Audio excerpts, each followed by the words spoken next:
Hola, buenas tardes, yo soy David Pérez Vega y este es mi canal literario Bienvenido Bob. Hoy quería hablar de esta novela, Tess de los Anderville, del escritor inglés Thomas Hardy, que es un escritor nacido en un lugar que se llama Hingerbrookhampton, en Stamford, Inglaterra, en 1840 y muerto en Madgate en 1928. Ya he contado en el canal que a finales de 2020 leí Jude el Oscuro, que es la última novela de Thomas Hardy, publicada en 1895 y que me impresionó mucho y se convirtió en una de las mejores lecturas de ese año. La tengo comentada en el canal, si alguien la quiere ver, dejo un enlace, ¿vale? A Jude el Oscuro. El año siguiente, en 2021, leí El alcalde de Casterbridge, que es de 1886. Que era una buena novela, pero para mí no estaba a la altura de Jude el Oscuro. Leí a la crítica en internet y decía que las mejores novelas de Thomas Hardy eran la última, Jude el Oscuro, de 1895, y la penúltima, que es esta, Tess de los Anderville, de 1891. Si alguien quiere ver el vídeo que hice del alcalde de Casterbridge, lo tengo también en el canal, dejo un enlace. No te doy los libros porque esos dos son de mi suegra, y entonces no me ha dado tiempo de ir a su casa, pedirlos, traerlos aquí, no sé qué. Si queréis ver las portadas, pues están ahí en esos vídeos y ya está. De hecho, una vez que publicó este libro, Tess de los Anderville y Jude el Oscuro, Thomas Hardy recibió como muchas críticas de la Iglesia, de la sociedad conservadora inglesa, porque él es muy crítico con la sociedad de su época, y dejó de escribir novelas cuando estaba en la cumbre de la novela, y en los últimos años de su vida ya se refugió en la poesía y solo sacó poesía. Entonces realmente estuvo, desde el 95 hasta el 28 que murió, estuvo más de 30 años, 33 años sin escribir novelas. Es una pena porque lo dejó yo creo que en su mejor momento. Vale, vamos a hablar directamente ya de Tess de los Anderville, que comienza con un hecho fortuito, que es un labriego que se llama John Danberfield. Viene borracho a su casa desde la cantina del pueblo y se cruza con un sacerdote que le llama con el sir, que es algo reservado como a los señores. Y él, extrañado porque siempre ha sido un labriego, le pregunta al sacerdote que ya le había ocurrido otra vez que por qué le llama sir, ¿no? Y entonces el sacerdote le dice que él es un aficionado a investigar las genealogías de la comarca y demás, y que le dice que no sé si él sabe que su apellido, Danberfield, es una deformación de un apellido muy antiguo que se llama Danderville y que es una familia ilustre que llegó con los sajones a Inglaterra y que tienen un panteón familiar en otra ciudad del condado y no sé qué. Y entonces John, que es un hombre sencillo, le empiezan a entrar ínfulas de grandeza. Es una familia pobre que tiene como media docena de hijos, él y la mujer. Y entonces se les ocurre la idea de ir de mandar a la hija mayor, que es Tess, que es una adolescente que tiene más o menos 16 años, la quieren mandar a reivindicar su parentesco con unos Danderville que viven en la comarca, y va allí como a ofrecer su trabajo, a pedir ayuda, Tess. Claro, además lo que en ese momento lo que ellos no saben es que esos Danderville no son realmente sus familiares reales, ni de forma cercana ni lejana, porque son unos comerciantes ricos que han adquirido ese apellido como para darse un poco de grandeza. El alcalde de Casterbridge también empezaba con una escena tremenda, que era que un hombre y una mujer van con un niño pequeño por un camino y llegan a un pueblo que hay una feria, y el hombre empieza a beber, se emborracha y acaba vendiendo a su mujer a un hombre que estaba allí, y luego al día siguiente, cuando ya se le pasan los efectos de la borrachera, se arrepiente. En las tres novelas que he leído de Thomas Hardy, los personajes toman malas decisiones por el tema del alcohol. O sea, eso pasa en Tess, donde el padre es un alcohólico, el padre de Tess, pasa en el comienzo del alcalde de Casterbridge, y también le pasa a Jude cuando en algún momento que se desespera en la novela y se pone a beber en alguna taberna y toma alguna decisión, como casarse con quien no debe, bajo los efluvios del alcohol. Hay una crítica de Hardy a esto, pero también, claro, como Hardy es un escritor naturalista, hay un tema con el naturalismo, ¿no? Es como que, aunque los personajes quieran mejorar y salir del ámbito social que les ha tocado vivir, va a haber impedimentos sociales, de estatus, o simplemente el alcohol donde se refugian, que se lo va a impedir. La acción en muchas de las obras de Hardy transcurre en la región de Wessex, que es una región inventada, pero es la zona donde vivía él, que está en el sur y sudeste de Inglaterra.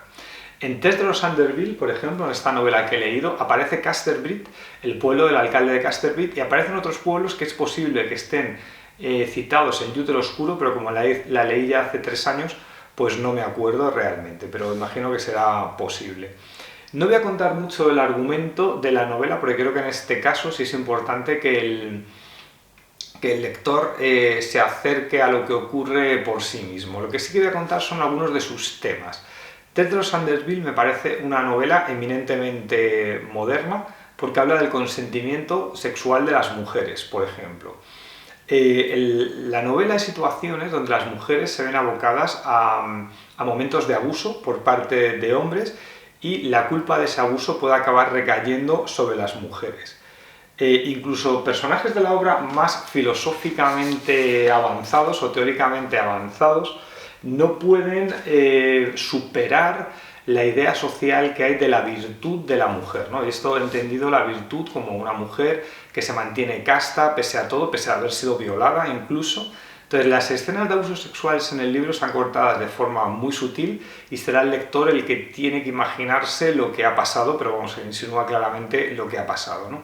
Incluso Tess tendrá que quejarse a sus padres de que no la advirtieron sobre los peligros que acechan sobre las jóvenes. Ella tiene 16 años cuando se lanza al mundo, sobre algunos hombres que pueden abusar de ellas.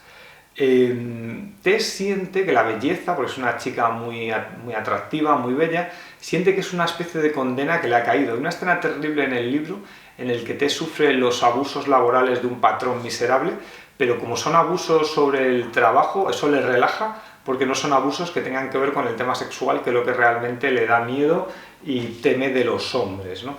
Youth el Oscuro es una novela que no daba tregua al lector en ningún momento.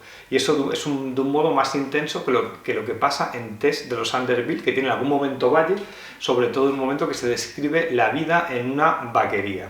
Esto está contado de un modo muy bello, muy preciso, además se nota que Hardy conoce el ambiente campestre y describe el trabajo de un modo naturalista, como ya he dicho, esta corriente que viene de Zola, ¿no?, del escritor francés, y lo describe con mucha precisión y con mucho encanto, algunas de las labores del campo, no solo el tema de la vaquería, sino también cómo se hace la trilla, etcétera, ¿no? Aunque el último tramo del libro, o sea, la segunda mitad o el último tercio de Tess de los Anderville es demoledor y tiene un ritmo endiablado. Los personajes de Hardy tienen como aspiraciones, aunque nazcan en una clase social desfavorecida, ellos quieren mejorar. Jude, por ejemplo, quería ir a la universidad, quería una universidad que no tiene el mismo nombre, pero es Cambridge, y la universidad recibe más de un palo en la novela por elitista. Aquí también se le da algún palo a estas instituciones que Hardy yo las entiende como caducas, las entidades universitarias. El realismo tremendista de la novela tiene una página que me maravilló porque parecía ya que ahí se iba de lo que era este realismo naturalista a algo que parecía casi terror, que parecía, no sé, Frankenstein o parecía casi Lovecraft. Para simbolizar el frío que siente el personaje en un momento dado cuando está trabajando en un invierno en una zona pelada de montaña, que no le queda más remedio, que es el único trabajo que hay. La reseña que he hecho es que he copiado una página entera, que no es normal en la reseña, pero la voy a leer porque me parece muy bonita, me gusta mucho. Es esta página, dice: hacía años que no se veía un invierno como aquel.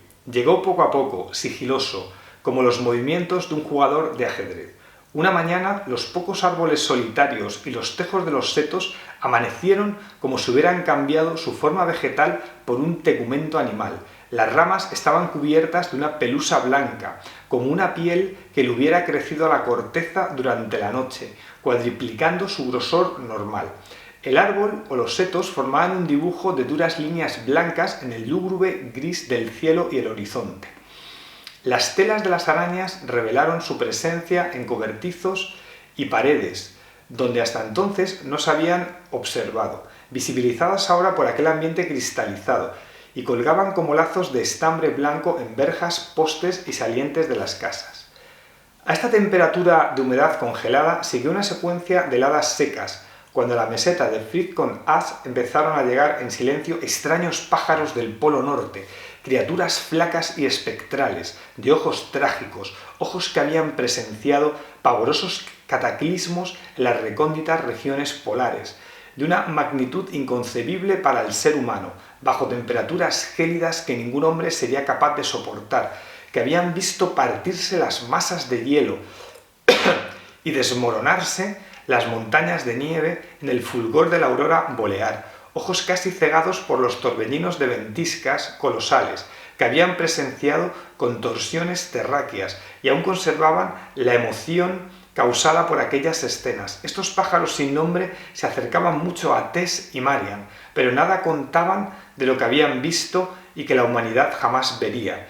No tenían la ambición del viajero por contar sus aventuras, y mudos, impasibles, despreciaban aquellas experiencias a las que no daban ningún calor, y preferían fijarse en lo que ocurría en esta acogedora meseta, en los triviales movimientos de las muchachas que removían la tierra con sus escardaderas para desenterrar un manjar que podía servirles de alimento. Esto es en la página 350.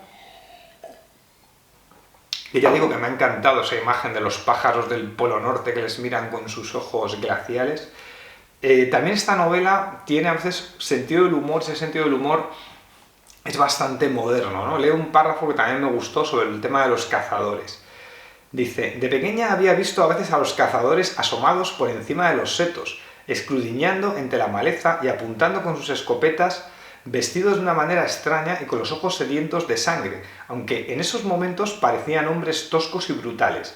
Le habían explicado, no era así todos los días del año, en realidad eran personas muy civilizadas, menos ciertas semanas del otoño y del invierno en que, como los habitantes de la península de Malaca, se comportaban como enajenados y animados por el único propósito de destruir la vida, en este caso la de unos pájaros inofensivos, criados artificialmente con el único fin de satisfacer estas inclinaciones, perdían sus modales de caballeros y se volvían salvajes con sus compañeros más débiles en la numerosa familia de la naturaleza.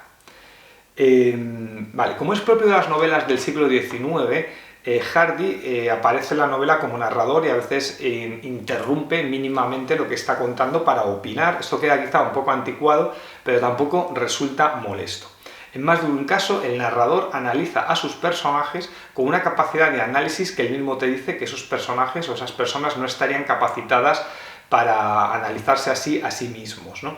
El narrador juzga a veces la conducta de los personajes y siempre se pone del lado de Tess, que es su heroína y es el personaje más débil.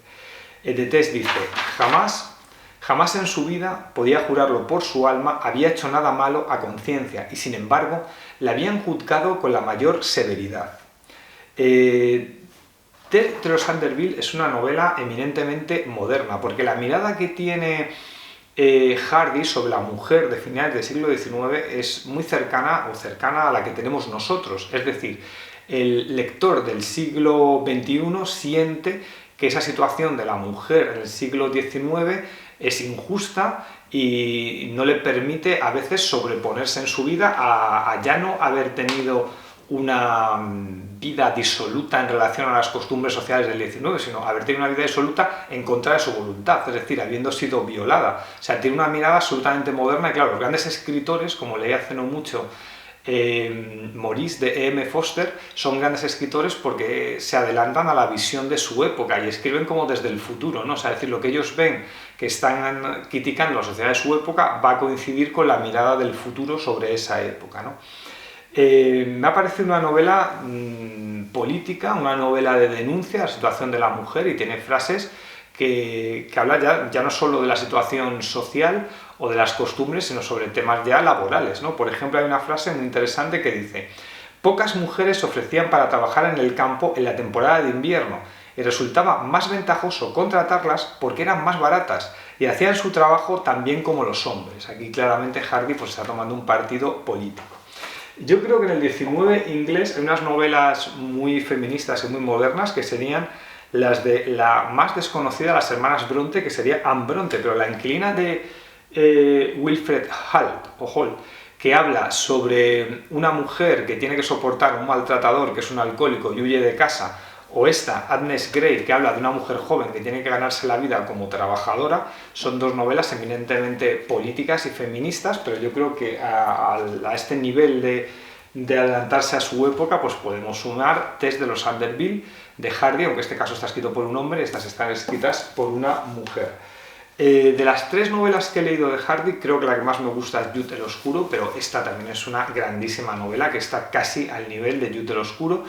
Y El alcalde de Casterbit, siendo una buena novela, me parece más técnicas de folletín, de grandes casualidades, y se queda un poco por debajo, aunque ya digo que es buena. Y creo que me gustaría leer más novelas de Hardy, porque me está pareciendo uno de los grandes escritores del siglo XIX, que yo creo que en España o en el mundo latinoamericano o español no ha sido tan conocido como Jane Austen, como Charles Dickens o las hermanas Bronte, ¿no? Yo lo está rescatando la editorial Alba, le está sacando casi todos los libros y me parece muy bueno. O sea, cuando leí Jude de los Anderville dije que me parecía que Hardy era el Dostoyevsky del Támesis. Yo creo que una de las grandes influencias en la obra de Hardy es la obra de Dostoyevsky, y lo sigo pensando porque Tess de los Anderville también son esos personajes desesperados que a veces hacen cosas en contra de sus intereses porque ya no saben qué hacer, no saben cómo afrontar su vida, lo que les pasa. Y ya digo que quiero leer más libros suyos. Pues hasta aquí la reseña de Tess de los Anderville. Si la habéis leído más libros de Hardy, aparte de los 3 que leo yo y me quiero recomendar, encantado. Y ahora llegamos al momento spam, donde yo hablo de mis libros. Esto no es Bambi, mi novela con 6 voces narrativas sobre el mundo de abuso de las empresas norteamericanas de auditoría que cogen a gente muy joven y la explotan. Es una novela de terror, pero también tiene humor. Dejo un enlace a un vídeo donde hablo más extensamente de esta novela. Luego, Los Insignes, mi novela cómica sobre el mundo de la poesía en España, donde un poeta frustrado español habla con Kim Jong-un, el dictador de Corea del Norte, a través de Skype, al que convierto en un poeta. Y el poeta español le habla de los problemas de la poesía española y de todas sus truculencias. Dejo un enlace a un vídeo donde hablo más extensamente de esta novela. Y Caminaré entre las ratas, mi novela más extensa, que habla de una persona de 39 años que va a cumplir 40, está ambientada en Madrid en 2013 y por tanto la crisis económica 2008-2014, y el personaje que va a cumplir 40 años también está en crisis laboral, de pareja, artística, con su familia, sus amigos. Dejo un enlace a un vídeo donde hablo más extensamente de este libro y aquí ya pues me voy a despedir. Hasta luego, adiós.